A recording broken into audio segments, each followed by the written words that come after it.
You go. Welcome to Tie-Dye Dialogues, where our host, Lou Silverman, also known as the Tie-Dye Lawyer, offers entertaining and intriguing insights into leadership with guests with proven success and uncompromising leadership skills. Today, we are very excited to introduce our guest, Corey Woods, Mayor of Tempe, Arizona. Corey Woods was elected mayor of the City of Tempe in March 2020. In addition to his role as mayor, he is the chief of staff at ASU Preparatory Academy. Woods is responsible for assisting the managing director with operations, external partnerships, and strategic initiatives. Mayor Woods is also a food aficionado and a noted chef. Today, we're going to peel back the onion, get to know Mayor Woods like we've never known him before, and find out why he desires to be the top banana. Now here's the tie-dye lawyer, Lou Silverman, and special guest, Mayor Corey Woods. Well, thank you, Ed McMahon, for that beautiful introduction. Well, I can't tell you how excited I am to have Corey Woods with us today. I was telling, well, may I call you Corey during Absolutely the podcast today? I don't want to say anything that would be insulting. Not at all. Corey is just fine. Now, if I insult you later, that's okay, but I don't want to insult you right off the bat. Okay. Fair enough. Yeah. So I was telling Chris, who has helped me with that intro, that when I was a kid, if I had told my mom and dad that someday I'm going to be interviewing the mayor of Tempe and he's going to be wearing a tie-dye shirt that I made for him, my parents would have said, "You're effing crazy, kid." So it's pretty exciting for me to be able to do this with you, and I really appreciate the opportunity. I do want to ask you right off the bat, do you pinch yourself and say, "Man, I'm the mayor of Tempe"? Does that ever wow, that's pretty neat? I would say, yeah. And first of all, Lou, it's just exciting to be here with you. I appreciate the opportunity to do the podcast. And yeah, I mean, we've been friends for probably 15 years now. So I mean, we met on the Tempe Community Action Agency board when you ran for the city council for the first time. Right? Absolutely. So about 2005, 2006. So it's been 15 plus years now that you and I have known one another and been friends. So I'm honored to be here. Yeah, I mean, there are still days when it's sort of surreal. I mean, there are mornings when I'm very much, in the job and just doing it. But then there are times when I have to take a step back and just say, I can't believe this. I mean, I grew up as a child who always wanted to be involved in public service and watched politics on TV and watched a lot of the people wearing the suits and the ties and thought that, one day I would aspire to be one of these people who could talk about city politics and national politics and foreign policy. And so the fact that I'm in this role right now, I mean, while I love the job, I love every second of it, but there are times when I absolutely just can't believe that I'm in this position, that I've actually gotten to the place that I always dreamed about since I was a child. Do you ever, well, unfortunately, you took office during the pandemic, which by itself is a challenge that we'll talk about. But do you ever, have an opportunity where you are meeting somebody, hey, what do you do? I'm a lawyer. I do estate planning work. What do you do? I'm the mayor of Tempe. Does that ever come up at all and say, really? No. It does. As a matter of fact, one of the things that I'm working on or that I'm doing in this sort of pandemic time is attempting to get my teeth straightened. And so at one point I was sitting in an office and the two people who were the hygienists who were working with me at one point asked me, well, what do you do for a living? And I told them, I work for the city of Tempe. And they asked, well, what did I do specifically? Sometimes I don't always want to come out and say it because it sounds like you're bragging or something. So you kind of hide it, and maybe you think they'll stop asking after you tell them the exact employer. But then when they press further, you have to tell them. I'm the mayor. Exactly. It's it's shocking to people. Well, and then but what's more common is when I'm walking into a coffee shop or a restaurant or something of that nature, and there's some pictures for the COVID-19 masking campaign in the heart of the downtown area where I happen to live. And many times people will see me on the street or in stores and they'll say, "Hey, I don't want to, pry or anything of that nature, but are you the mayor?" And I'm like, "I am." And they're like, and then of course they'll turn around to the people in the store and they go, "Oh my gosh, I knew it was him. I knew it was you from the pictures." And so that actually happens pretty frequently now, I guess, since I'm Kind of still neat. somewhat new in the Well, role. So it's exciting. And the fact that people are, the overwhelming majority of the people that I come into contact with are exceptionally nice and say really good things about whether it's me or the yeah. city council or the way that the city's run. So that does happen, but I can say that those interactions are very much positive. Uh, one of my neighbors painted his house red, Mr. Mayor. Can you come over and talk to him for me and tell him he can't do that? If you have an HOA, the property management company would They'll do probably it. be the first ones to They'll tell him. do it. Yeah. I don't So, know if my presence would be welcome in that situation. so tell me why prior to March of 2020, or when was the actual election? Was that in November? Yep, Okay. March 10th, 2020. You're totally That correct. was the election night. I remember that was the day before the poop hit the fan and we all went into pandemic mode. Yep, Isn't that amazing? But I know. why in that election, with a city that has been doing quite well, lots of building, lots of growth, ASU seems to be doing quite well. Why did people vote for you over Mayor Mitchell? What do you think the reason was? I think there were a couple of things, and obviously, I mean, big shout out to Mayor Mitchell for he was mayor for 8 years, but he was on the city council in totality for 20 years. And the reality is, my hat's off to anyone who serves that long in public office because he obviously cares so much about the city that he grew up in. I was also fortunate enough to serve on the city council for 8 years with Mayor Mitchell, the last four of which, when a portion of that when I was vice mayor, but his first term as mayor of Tempe. So, I mean, he did a great job, quite honestly. And the city is a very exceptionally well-run place. I think a lot of it was a couple of things. I think one was I was presenting a very different vision for where I wanted to go. I was talking a lot about issues pertaining to traffic congestion, a lot about what we can do pertaining to homelessness. I was sort of talking about affordable housing, and because I had spent so much time doing affordable housing work during my 8 years as a council member, I think I had a lot of credibility on that issue, and it was something that residents really wanted us to accelerate as a city, and I think they thought I was probably the guy to do it, given my background and my experience. So I think there were a clear set of issues that I was talking about that clearly resonated with people within the city of Tempe, and I think that's at the end of the day, it was my platform that got me Mhm. elected. But I would also say it was hard work. We were out knocking on doors. We pretty much started the first full week of May, and we just never looked back. I mean, even during the summer months of, July, August, even the beginning of September, when it's just unbearingly hot. I mean, you're talking about 115-degree days, Yeah. and we still persisted in going out there and knocking on doors and taking our message directly to the people. And I think that made a difference. I mean, we knocked on well over, I believe, 14,000 doors between myself personally and the members of my team.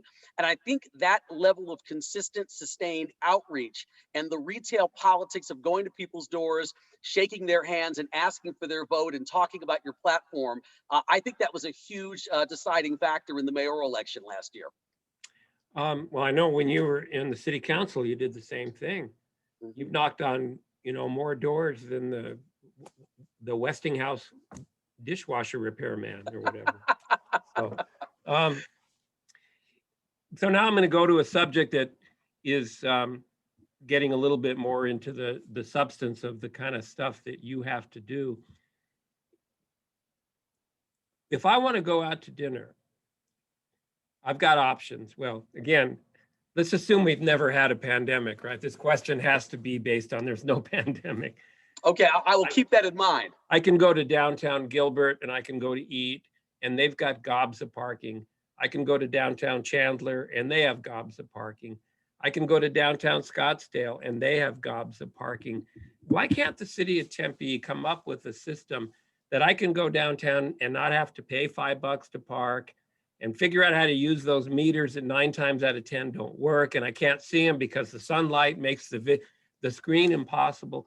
Why is it so difficult for the city to accommodate people and compete with these other cities to provide access to your downtown core?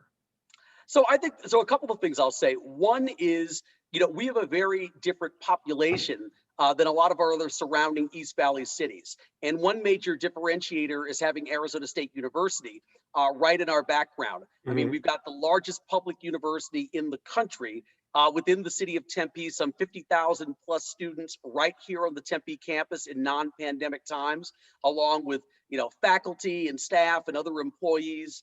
And so, and add, so one of the challenges is the parking meters many times are ways to make sure that the parking actually does open up again, because you can have a situation then where a student's going to campus, they park in a parking spot right on Mill Avenue and leave the car there for the better part of 7 to 8 hours while they go to all their classes. Right. And frankly, you do want those parking spaces to turn over more so Yeah. other people have an opportunity to come down and spend money on goods and services.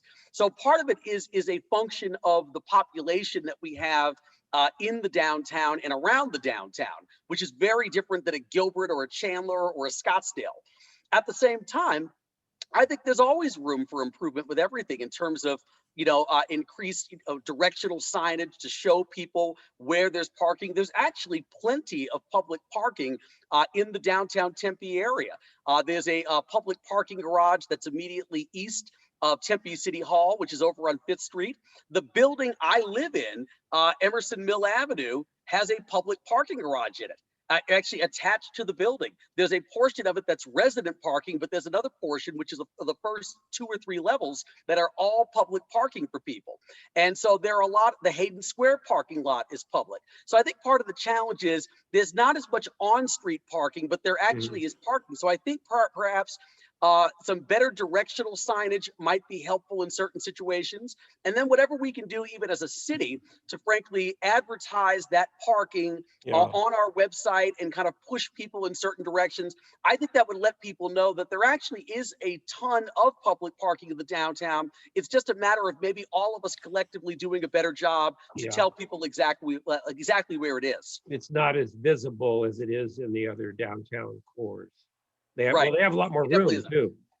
They can spread Yeah. out and you're not able to. Do the merchants still provide, verification of a parking sticker? So if you do park in those or anything like that? There really isn't parking validation anymore in the downtown. I mean, I know I think if you come to City Hall for a meeting, we do have a parking validation for a couple of hours if you're coming to meet with a council member or member of our staff. But for the most part, no, the businesses in the downtown don't have parking validation anymore. That being said, we try very hard to make it affordable and cost effective for people to still come down and spend money at bars and restaurants and other shops. But everything, whether it's the parking of the downtown, whether it's the way that our city government runs, in general, there are still ways that we can continue to improve. And one of the reasons why I got back into the political world after a 4-year break was because I saw areas where I thought we could continue to improve. And so that's largely what I'm here for. By the way, you do have beautiful teeth. Whoever's working on them is doing a great job.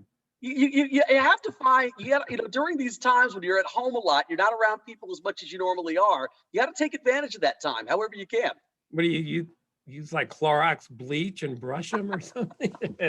Lou, I'm just following the instructions on the box. They're very white. They're very white and very attractive. From an old Seinfeld episode, they're magnificent. You know what I'm talking about. Okay, let's go to another kind of a deeper subject again. Governor Ducey has kind of opened the state up, and I'm going about now, and you see mostly maskless people in a lot of public areas. The city of Tempe is staying with the mask mandate. Where do you get your information? Well, he's getting his from somebody. Where are you getting the city of Tempe's information? So we'll follow the Arizona Department of Health Services. We clearly still look to the Centers for Disease Control, the CDC, when it comes to guidelines on public health. And the CDC still very much recommends masking, and COVID mitigation protocols. I know they've now reduced a lot of them from 6 feet to 3 feet of distance. So we try to keep up with the most, recent data. And usually about every Thursday or so during the pandemic, our Tempe Fire and Medical Rescue Group and other people within the organization will get the most updated data. We also read things from the University of Arizona, Dr. Joe Gerald, who puts out reports every week. ASU is a team of epidemiologists that puts out information about the current status of COVID-19 cases and hospitalizations. And of course, we look to see how many people have actually been vaccinated in Maricopa County and the state of Arizona. So we frankly look at all of that information when it comes to making decisions about masking and other COVID-19 protocols. Do you think that Governor Ducey is relying on a different set of information, or is he interpreting it differently, or do you know? Yeah, I'm not sure. I mean, to be quite candid, I have not spoken to the governor in about probably 9 months or so. Mhm. And so I'm not sure. And even when we did talk, we weren't specifically talking about COVID-19. We were talking actually about the train derailment that happened during my second week in office. So so we haven't had a conversation about this subject. And so I don't know. I can't really tell you what he utilized, whatever, to make the decisions that he made. I would have made a different decision when it came to lifting the protocols. I was very happy with the fact that he opened up the vaccines to people, 16 and over a couple of weeks back. I think that was a good move in terms of getting all of our population vaccinated. But what I didn't agree with was then the very next day, lifting all the COVID-19 protocols. My perspective at that point was, now that the vaccine is available to people 16 and over, let's take another 3, 4, 5 weeks to get people vaccinated and then begin to open things up. Yeah. Because at least at that point, more people have gotten protection from the COVID-19 virus. But I didn't quite understand why he made the decision to just the very next day lift everything. Right. That being said, he's the governor, and obviously he has, certain kinds of executive authority to do certain things. But when we made our decision last, and obviously we respect the fact that he's in that role. He was elected by the people of the state of Arizona. And so, he does what he thinks is best and what he thinks is right. We at the City of Tempe have our own city charter, which kind of is our voter approved constitution. And one of the things we were looking at is there were a few legislators who in Pima County made the decision to uphold their mask mandate in spite of the governor's executive order. The 3 legislators wrote letters to the Arizona Attorney General's office, Mark Bernovich, and asked for an opinion. And the Attorney General, I believe it was the Solicitor General actually, wrote an informal opinion that said, well, we understand what the governor was attempting to do, but in attempting to preempt cities and towns from doing their own mask policies, he incorrectly cited a state statute. And so therefore, we do believe that Pima County still has the right under their current authority, especially in a public health emergency, to enact mask mandates.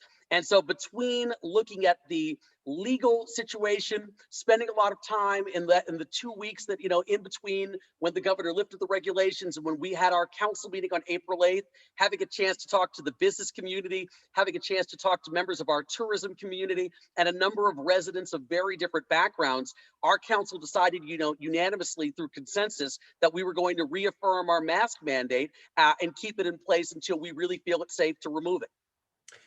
How much do you rely on the city attorney? So if you say, you're not a lawyer, I know that you could have been one if you'd wanted to have been one, but you made the right choice and you didn't become one.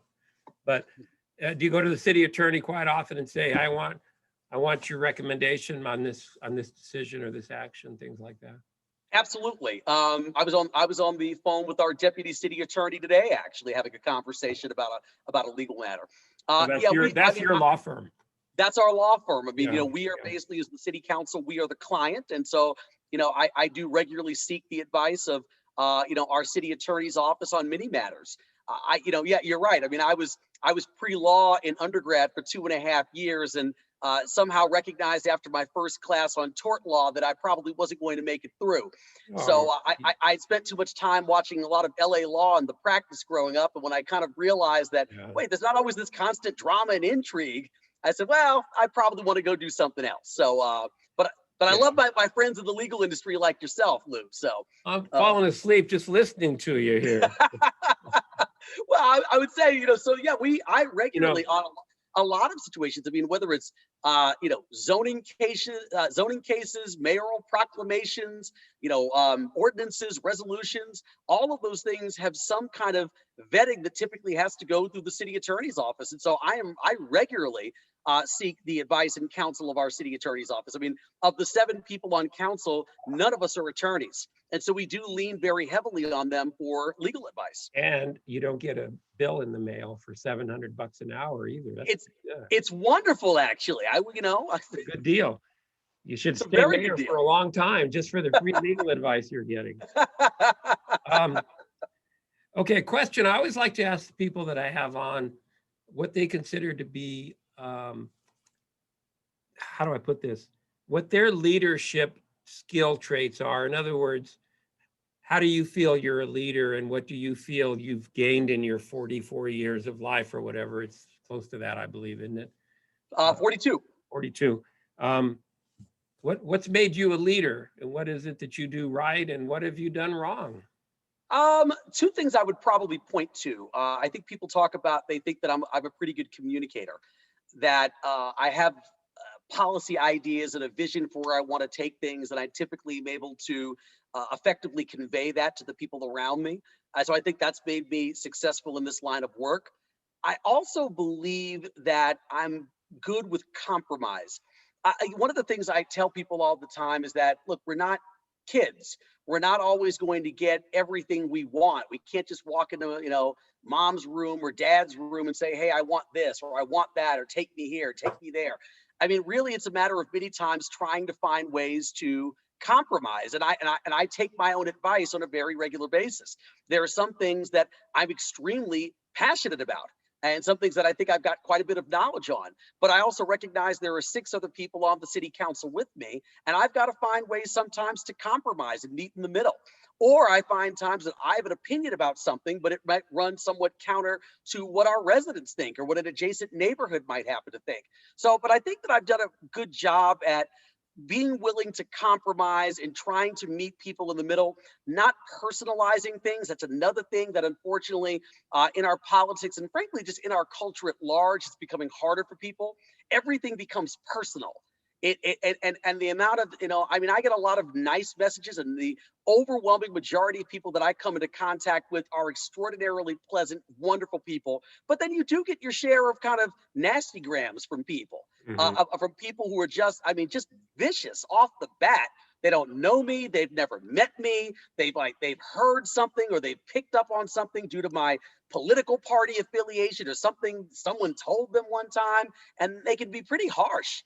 And so, I try to then, counter those people with kindness and with facts and logic and say, look, I'm willing to talk to you about whatever you want to talk about, but us screaming across the table from one another isn't going to get anything accomplished that's productive. So I think that I'm good at relaxing and taking a deep breath and counting to 10, focusing on solutions, taking the personalities out of things, and just trying to problem solve. If any member of the community who you don't know desires to sit down for 30 minutes with you, is that possible for them to do that? Absolutely. People do it with me all the time. People will reach out to me on through email, through social media, through text message, and they'll say, hey, is it possible that we can sit down and talk about this? I have an idea on affordable housing. I'm concerned about a bus route that's being canceled or rerouted. I mean, pretty much anything under the sun. People reach out to me all the time, and I tell them, if you want to sit down at a face-to-face meeting or do something virtually, especially during the pandemic, I will always make the time. It may not be immediately, it may not be tomorrow because of my schedule, but I try to get most things in within a good week or so if I can make it happen. If you wanted to meet with me, I'd find time in 7 to 8 weeks from now. I'd squeeze you in, no I, problem. and I appreciate that about you. You always making me a priority. I can't I'll ask always any do more. that. So, Always. so what would you consider to be a failure? I mean, everybody's like, wow, I didn't do that very well. You want to share something like that and what you learned from it? Sure. One of the things that I talked about a lot during the campaign, I was asked about a council vote that I would have taken back.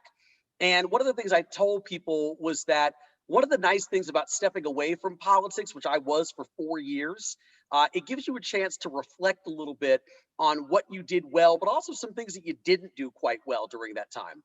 And one of the things I know that there's a particular vote that I like to point out on the Hayden Flour Mill.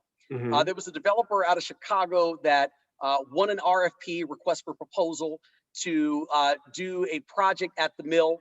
I remember meeting with the developer at the time and not really liking the project, and basically kind of telling him that and saying, I see what you're trying to do. I get it. I see all the drawings and the concept, but it doesn't really resonate with me. And I was just about off council. I probably had 2 or 3 months left. And I remember at the time, though, when I went downstairs to cast a vote, I voted for the project anyway, despite the fact that I had a lot of misgivings about it. It wasn't that I thought the developer was a bad person, or that they didn't have the ability to perform, or that they weren't credible. I just didn't see the vision for that site that he was laying out. And so instead of actually just simply saying that and just saying, look, I don't see it. I mean, my colleagues might, and I might be on the wrong end of a 6-to-1 vote, but I don't see it. But instead I voted no. I voted yes. Fast forward 4 years later, when I get into office, the project is totally dead. The developer, tried several times to get something up and running. It never happened. It fell through. Apparently, the vision was a little bit too big for the site, and there were just some circumstances that just made it not a feasible project. The point is, had I actually at the time just voted what my conscience told me to do, people would have said, wow, you actually kind of saw that this probably was not the right thing for the site. But instead, it was just another in a long line of 7-0 unanimous votes where I was just trying to keep the peace and trying not to be disagreeable. And at the end of the day, not voting my own conscience. And so that vote kind of haunted me a little bit for a while, because I thought, man, people would have thought I, really had some serious vision had I just at the time politely, but Mhm. in a coherent, cogent way, explain why I didn't vote no. So I think that taught me a lot about, don't be worried about always, having to get along with people. I mean, it doesn't mean you can't be polite, doesn't mean that you can't be collegial, but you have to vote your conscience at all times, and most times that will probably work out for you one way or another. Yeah, I think that's an extremely valuable piece of advice to anybody who either is a leader or wants to be a leader. Is it's sort of, there's a kind of a gut. Your conscience and your gut are connected. They're connected by the esophagus. So you have to go with that, right? And Right. that's what got you to where you are. I think what drives me crazy in the political world, not the local, but more the national, is how I think politicians in a great part are afraid. They're afraid to vote the way they should or render an opinion the way they should, because they're afraid they're going to lose their vote. I think there comes a time where you suck it up and say, folks, if you don't want to elect me next time because of this position, I'll get a job somewhere. That's where you vote your conscience. And a lot of people are 100% afraid to do that. That's one of the nice things for me too about, frankly, being on the city council for 8 years and Mhm. then leaving for 4. You learn that you have another career outside of politics. I mean, Mhm. I've been in the K-12 education space for over 10 years now, and I have a really great career over at Arizona State University. And I have other interests, other nonprofit boards and activities that I'm very much involved in and care about quite a bit. And so you then when you come back, you're not. I found that I'm not as concerned now as I was years ago about every vote kind of being, my own personal like Armageddon. I think I'm at a point now where it's like, look, this is how I feel about this, or this is what I think the right thing to do is, or this is what my conscience is telling me, and I'm going to vote this way. And if for whatever reason in 2024 you see fit to not reelect me, so be it. Yeah.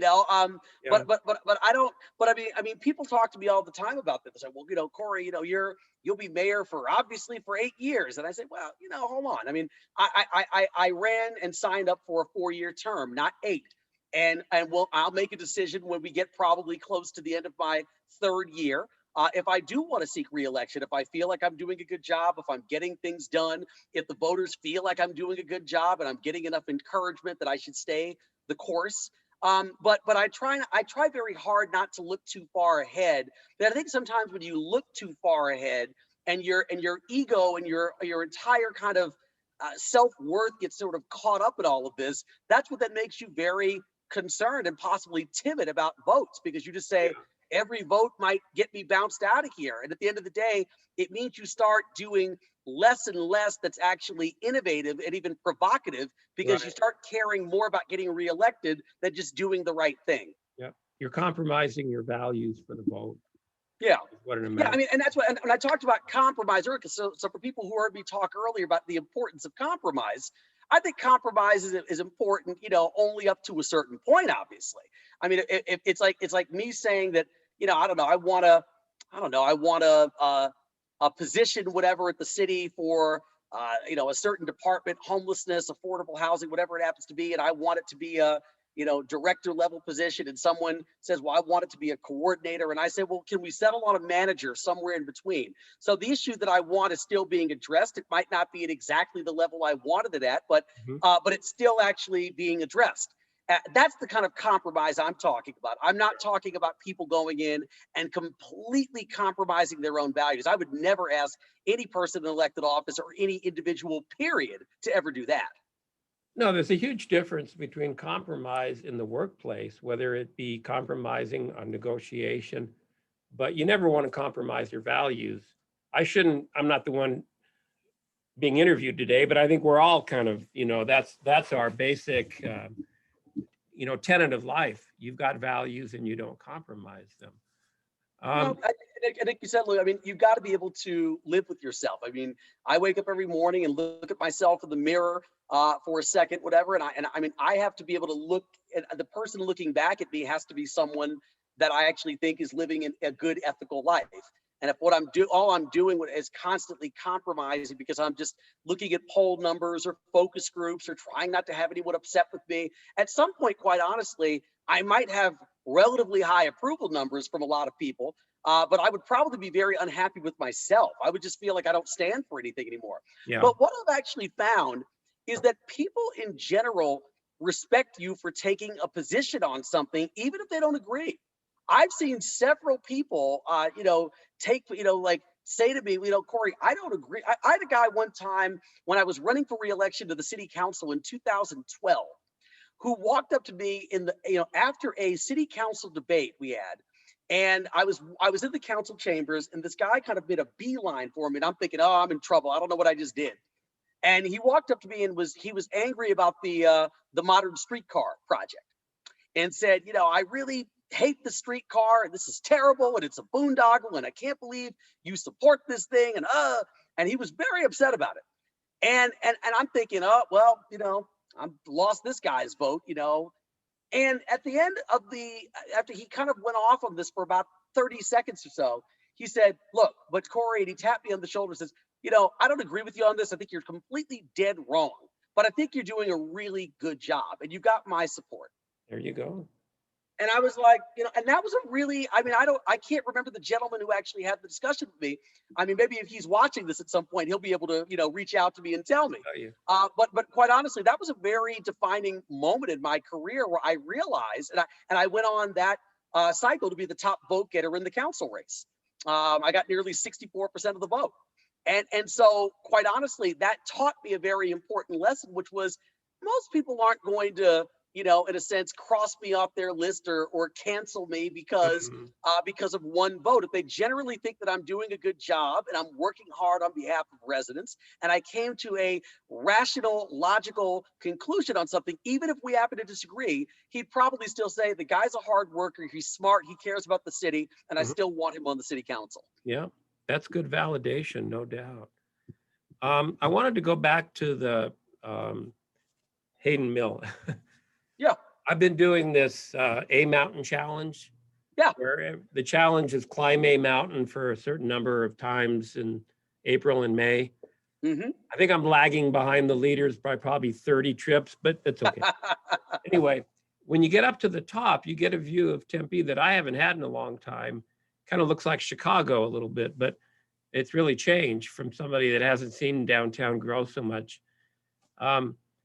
What is happening at the mill? I notice there's a lot of construction right in front of the mill. Is that, can you disclose? So nothing at least yet. At some point the council will have to put out another request for proposal for the flour mill if we want some kind of development to happen on that site. I mean, obviously something that takes into account the historical and cultural significance of that structure and what it means to Tempe. I mean, obviously Mill Avenue, but most of the construction is going on across the street at the old, Hayden House, which was the old Monty's restaurant. Oh, I see. From my perspective on top, I must not have realized that. Yeah, so that's what's going on. Where the old Hayden House has become the offices for the Downtown Tempe Authority, Okay. and then they're also doing a lot of office construction around that building. So yeah, but I'm assuming, yeah, at some point I would hope maybe in the near future we might be able to put some kind of an RFP out of the street to get another proposal for the flour mill. Okay, got it. Got it. So I'm not going to take too much of your time, maybe another 5 minutes. I really appreciate your doing this with me. I mean, I can't even tell you how thrilled I am to be doing this with you. No, I'm excited too. I have a lot more questions, but we don't have a lot more time. Number one, who's your housekeeper? Because I'm not going to hire him or her. I can tell you that right. Okay. Number two. They come once a month. But the problem is the other, 29, 30 days, I'm left to my own devices. That's usually not a good thing. I can imagine. Yeah. You need to go to Costco. You need some more paper towels, by the way. Okay. I really do, actually. All right. Number two, go. I always like to ask this to people I interview.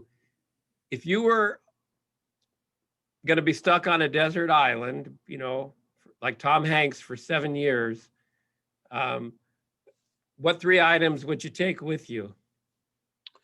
Good question. I would take an original copy of D'Angelo's 1995 album Brown Sugar, which means that I guess the second thing is I'd have to take probably either a record player or a CD player. And then a generator. Now you've used your 3. There I go. There, I don't have any food. I just have one album and one way to play, and I probably don't have any mechanism to plug it in. So I've completely made myself look foolish on your show. But I mean, but that I would say, that probably Barack Obama's Dreams with My Father, and I don't know. I mean, I want to say because I'm such a foodie. I want to say some kind of meal. So maybe like some kind of some kind of skillet, whatever, or Dutch oven pot of some sort, so I can actually do some cooking over an open fire on that deserted island. So you've just summarized it by saying you'd want a fire starter, you'd want a skillet, and you'd want to take Barack Obama's book. Right. There you go. And if you took Barack Obama, a search party would find you in a lot less than 7 years. I want you to know. I don't think I would have survived nearly as long as Tom Hanks. Okay, next question. Would you appear on Naked and Afraid? I don't even know what that is. Oh, really? No. So I can't say yes or no. I'm not have to come over to my place.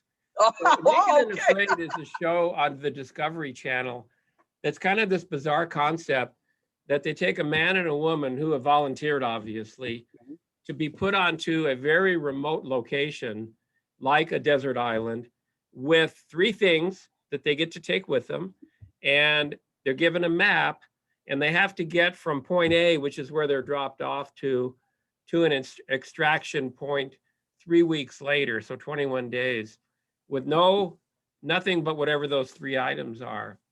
And it's a harrowing experience because they get bitten by bugs, and most of them lose 30, 40 pounds because they can't really get food.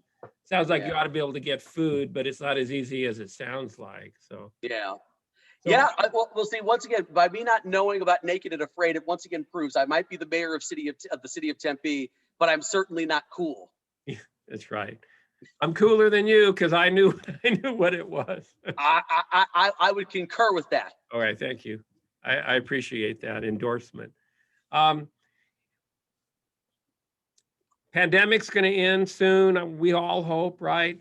Fingers crossed. Before the pandemic, and I commented this to you sometimes, I saw you everywhere. I don't care whose function it was. Tempe leadership, I saw you, right?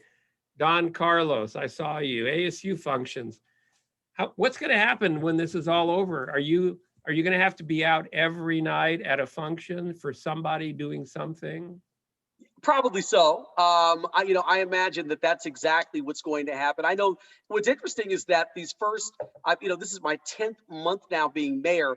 And what's interesting is that the pandemic in a lot of ways has allowed me to spend a lot more time at home than I normally would, and so I can just sort of relax on Friday nights and Saturday nights and really not have events to go to and other things. So, Yeah. I mean, that's actually been an interesting byproduct of all of this. But no, but at some point, when things begin to open back up again and there are more public in-person events, I am confident I'm not going to have a moment to myself on Friday nights or throughout weekends. It's actually already beginning to slowly happen, where I'm now finding myself on Saturdays and Sundays. I'm going, man, I've been out all weekend at various neighborhood meetings and all types of different events.